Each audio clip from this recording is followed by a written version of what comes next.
Nagkasama ang magkaibigang Bel Mariano at Esner Ranolo sa isang event kamakailan.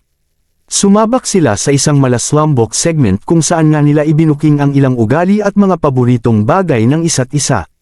Kabilang narito ang pagse-share ng kapamilya actress ng kanyang motto in life na talagang ginagamit niyang gabay sa bawat desisyon niya sa buhay.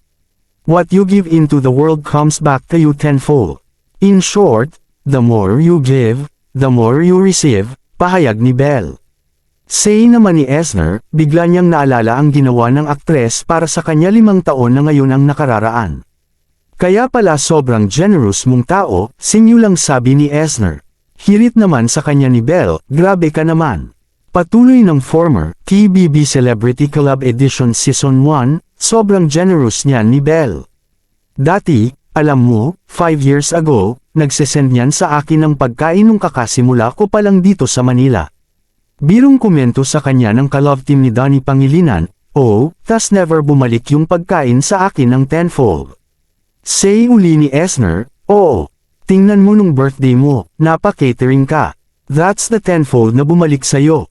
So, ayun sobrang generous ni Bel.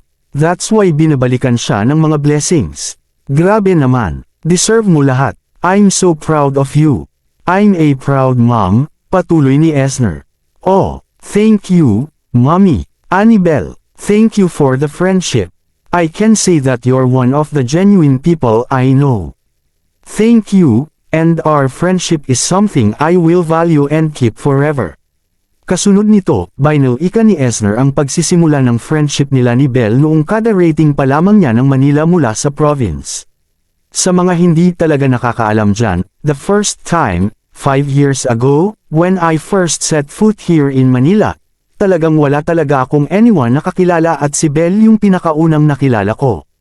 At happy ako na nakilala ko siya not as Bel Mariano but as Belinda. Kaya, yung masasabi ko, thank you for the friendship that never faded. Thank you for staying my constant and being part of the person that I am today. Kasi you saw everything before the PBB Esner, you saw the Provinciana Esner. I am forever grateful for our friendship. And I will value it and treasure it forever, ani Esner. Reaksyon ni Bel, can I just say, everything that Esner has now, deserve na deserve niya. Singit ni Esner, at wala yun kung wala kayo, Bel. Talagang seryoso, sobrang laking part ni Bel ng part sa buhay ko.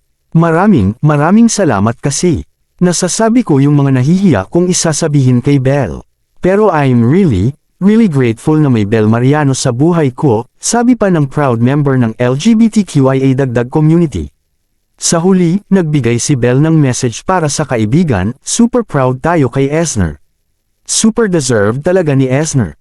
One of the purest hearts I know. Nagkasama ang dalawa sa mga proyektong Love is Colorblind, How to Spot a Red Flag, at ang YouTube comedy special na First Day High.